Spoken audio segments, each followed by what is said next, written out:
Hey everyone, welcome back. हाजिर हूँ आपके लिए लेकर साउथ कोरिया की एक हॉरर थ्रिलर मूवी की एक्सप्लेनेशन जिसका नाम है डिरेंज्ड।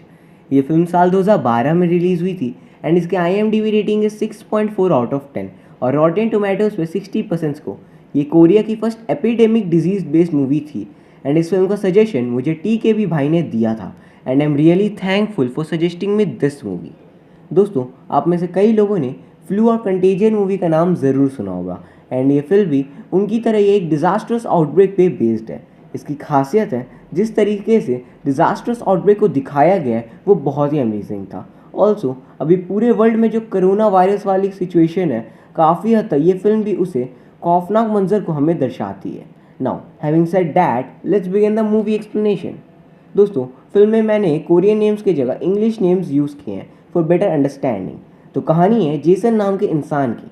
हमें दिखाया जाता है वो अपने परिवार के साथ अम्यूज़मेंट पार्क में इंजॉय करता है। फिर वो लोग घर आ जाते हैं। जब लोग घर आ जाते हैं तो हम देखते हैं जिस परिवार के साथ जेसन अम्यूज़मेंट पार्क गया था वो उसका परिवार नहीं बल्कि उसके बॉस का परिवार था, और उसके बॉस ने जेसन को अपने परिवार को ठीक से इंजॉय करवा के घर सेफ पहुंचाने की जिम्मेदारी दी थी, क्योंकि उस बॉस की वाइफ का बर्थडे होता है।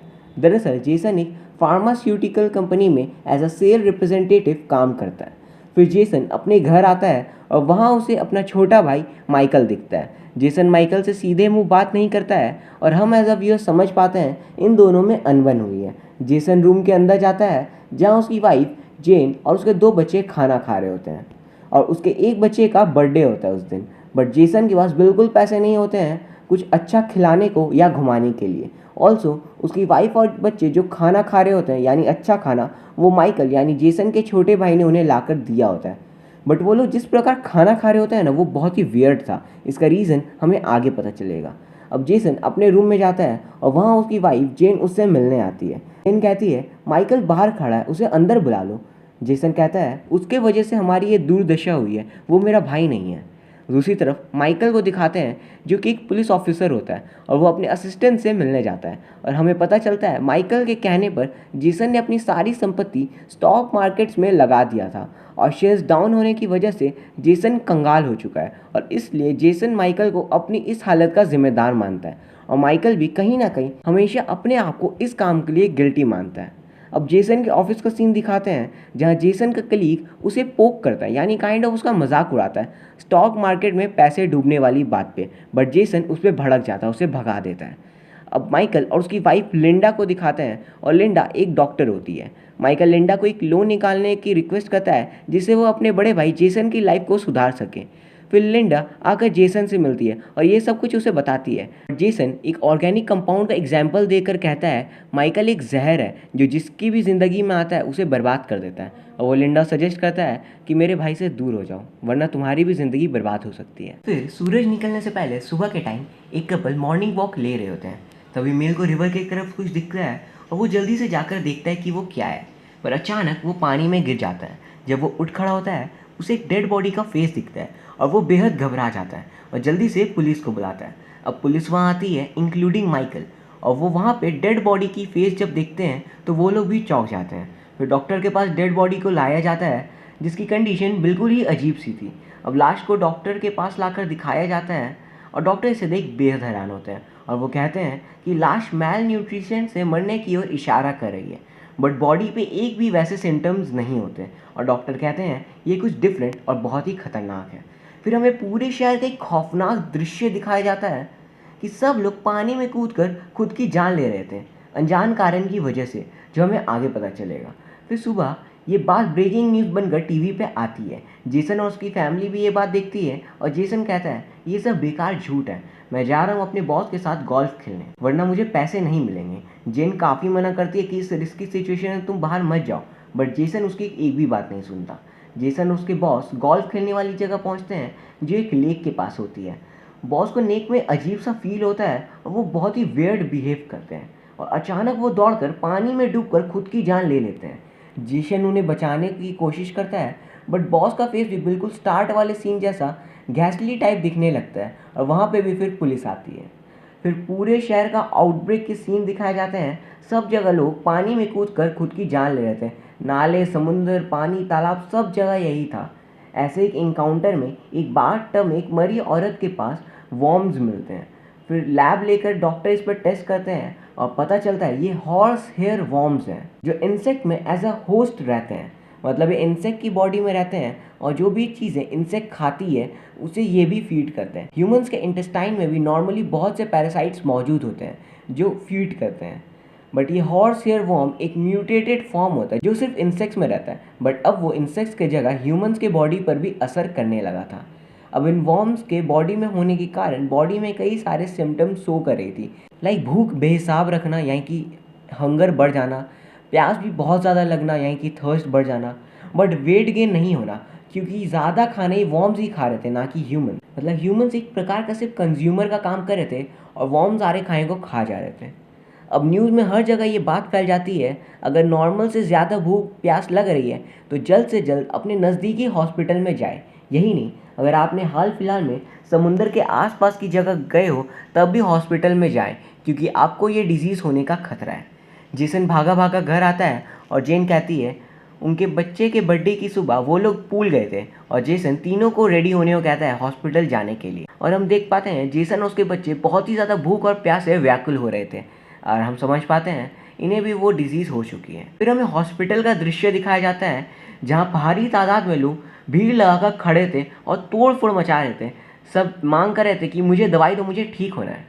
फिर हमें डॉक्टर्स की एक मीटिंग दिखाई जाती है क्योर ढूंढने के लिए। वो लोग डिसाइड करते हैं वर्मीसाइड्स यूज़ करनी चाहिए, यानी एक जहर जो वॉर्म्स को मार देता है। यानी वो लोग जहर लेंगे पर इंसान को इफेक्ट नहीं होगा, पर इंटेस्टाइन में मौजूद वॉर्म्स मारे जाएंगे। और इसका एक्सपेरिमेंट भी वो लोग एक हॉस्पिटल के एक मरीज़ पे करेंगे, बट वो एक्सपेरिमेंट असफल होता है। लिंडा फ़ोन करके माइकल को बताती है कि जेसन की फैमिली को भी ये डिजीज़ हो चुकी है और वो भागा भागा अपने भाई की फैमिली से मिलने आता है। फिर हमें पूरे शहर का डरावना नज़ारा दिखाया जाता है जहाँ भारी तादाद में लोग समुंदर में कूद कर अपनी खुद की जान ले रहे थे।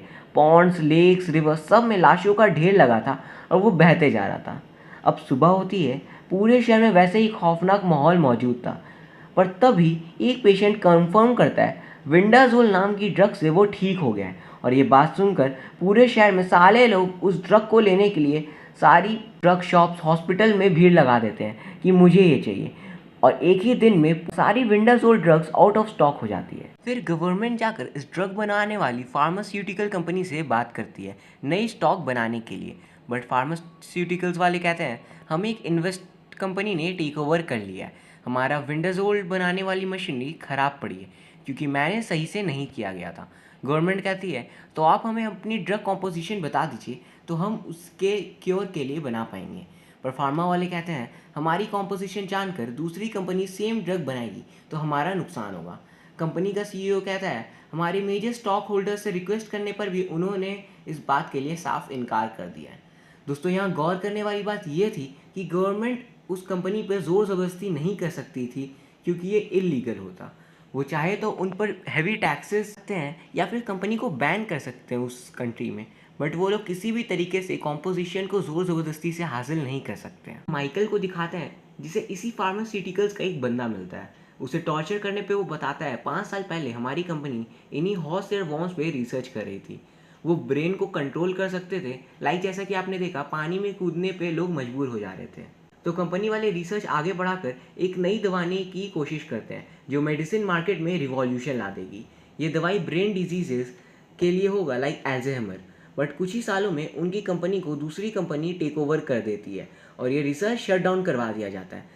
सारे रिसर्चर गुस्से में आके एक प्लान बनाते हैं, वो लोग इस वॉर्म पैरासाइट को समुंदर में छोड़ देंगे और टूरिस्ट इफेक्ट होकर काफ़ी तादाद में लोग मरने लगेंगे और फिर वो लोग विंडाजोल वाली दवाई को शुरू में मार्केट से हटा लेंगे और फिर अचानक मार्केट में लॉन्च कर देंगे।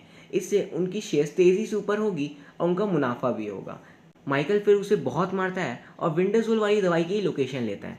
माइकल अपने भाई जेसन को लेकर वहाँ पे जल्दी से पहुँचता है और अड्डे पे वहाँ पहुँच कर जैसे ही वो लोग दवाई लेने पहुँचते हैं, अचानक एक मिस्टीरियस बंदा आकर उस जगह को आग लगा देता है और रिसर्चर को भी मार देता है। दूसरे दिन कंपनी वाले गवर्नमेंट को कहते हैं आपको हमें 5 बिलियन देने होंगे और फिर ये कंपनी आपकी हो जाएगी, आप कॉम्पोजिशन से विंडाजोल बना सकते हो।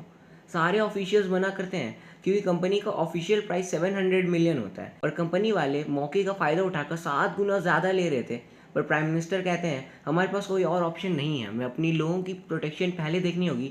फिर दोनों भाई माइकल और जेसन को दिखाता है जो किसी तरह उस अड्डे से बाहर आते हैं। अड्डे से बाहर आकर वो देखते हैं सारी विंडोज वॉल जल चुकी है और जेसन की फैमिली को बचाने का एकमात्र तरीका ख़त्म हो चुका है। दूसरी तरफ जेसन की वाइफ जेन और उसके बच्चे बहुत ही बुरी कंडीशन में क्वारंटाइन में रखा गया था औरों के साथ, और उनसे उनके फ़ोन, खाना पीना सब कुछ छीन लिया गया था और वो लोग बहुत ही ज़्यादा परेशान थे। वो लोग आखिरी बार जेसन को कॉल करते हैं और कहते हैं प्लीज़ जल्दी से जल्दी दवाई लेकर आ जाओ। फिर जेसन के भाई माइकल को दिखाते हैं जो जाकर ये पता लगाता है कि आग लगाने वाला बंदा कौन था। तो दोस्तों वो और कोई नहीं, स्टार्ट ऑफ द मूवी में एक बंदे ने कंफर्म किया था विंडर्स गोल से वो रिकवर कर चुका है, तो वही बंदा रहता है उन्हें मारने वाला। और दोस्तों वो एक रिसर्चर होता है जिसने इस हॉर्स एयर वॉर्म्स वाले पे रिसर्च किया था। दोस्तों आपको याद होगा आग लगाने से पहले माइकल ने एक फार्मास्यूटिकल कंपनी वाले को टॉर्चर किया था, तो वो बंदा इस पूरे रिसर्च ऑर्गेनाइजेशन का हेड होता है। वो यहाँ पे इसीलिए मौजूद था क्योंकि वो तबाही को देखना चाहता था। बाकी सारे रिसर्चर देश छोड़कर भाग चुके थे। जिस मिस्टीरियस बंदे ने उस रिसर्चर हेड को मारा था वो फार्मा कंपनी के सीईओ का दोस्त होता है और वो रिसर्चर ने ही जाकर आग लगाया था। अब सीईओ का प्लान था कि शेयर्स ऊपर जाएंगे और वो लोग पैसे कमाएंगे और यहाँ गवर्नमेंट उन्हें 5 बिलियन भी देगी, तो दोनों तरफ से उनका बहुत फ़ायदा होगा। अब प्राइम मिनिस्टर को दिखाते हैं जो इस डॉक्यूमेंट में साइन करने ही वाले होते हैं, तभी वहाँ एक बंदा आकर सब सच बता देता है और सीईओ को पकड़ लिया जाता है और गवर्नमेंट बाकी सारी फार्मा कंपनीज़ को ये जिम्मा सौंपती है कि ये वे कॉम्पोजिशन से दवाई बनाई जल्दी से जल्दी। पर विंडरसोल दवाई बनाने में कम से कम 1 हफ्ते की मोहलत लगेगी, पर इस दौरान काफ़ी लोग मरेंगे इंक्लूडिंग जेसन की फैमिली भी, क्योंकि वो लोग बहुत ही ज़्यादा क्रिटिकल स्टेज में आ चुके थे। फिर जेसन को दिखाते हैं जो अपनी केमिस्ट्री की नॉलेज यूज़ करता है और वो सोचता है अगर विंडरसोल वाली दवाई नहीं हुई तो क्या हुआ, हमें सिर्फ क्रूड यानी रॉ ड्रग चाहिए, उससे भी लोगों को बचाया जा सकता है। अगर वो भी बॉडी में इंजेक्ट किया जाएगा तो लोग बच सकते हैं। तो जेसन पब्लिकली सबको बताता है और सब उसका साथ देते हैं और गार्ड्स को हरा कर क्रूड ड्रग ले आता है और अपनी वाइफ और बच्चों को बचा लेता है और फिर धीरे धीरे पूरे देश की कंडीशन सुधर जाती है। फिल्म एंड होती है दिखाते हुए जेसन और उसके परिवार को अम्यूजमेंट पार्क में एंजॉय करते हुए। जेसन कहता है चलो वेकेशन पे चलते हैं, हम लोग बहुत दिन से यहीं हैं। उसकी वाइफ कहती है पर बाहर ऐसी कंडीशन नहीं होगी ना जैसी हमारे देश में थी। तभी दिखाते हैं न्यूयॉर्क शहर में वैसी ही समुंदर में डूब के मरने वाले इंसान की लाश। दरअसल वो लाश में भी जेसन के शहर की एक टूरिस्ट की लाश होगी जो बहते हुए न्यूयॉर्क आ गई है। तो दरअसल ये हिंट है कि मे बी ये बीमारी आगे और फैल सकती है या फिर जस्ट एक सीक्वल का plan. So here the film ends. आप में से कई लोग ये सोच रहे होंगे डिरेंज्ड का मतलब क्या होता है और इस टाइटल का इस फिल्म से क्या लेना देना है।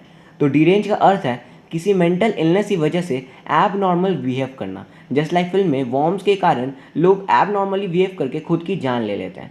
दोस्तों उम्मीद करता हूँ आपको मेरी ये वीडियो पसंद आई होगी। अगर हाँ तो आप वीडियो को लाइक करके कमेंट सेक्शन में यस लिख सकते हो। साथ ही साथ हमारे चैनल मिस्टर एलेक्स्टर सब्सक्राइब करना ना भूलना। Thanks for watching this video, see you soon.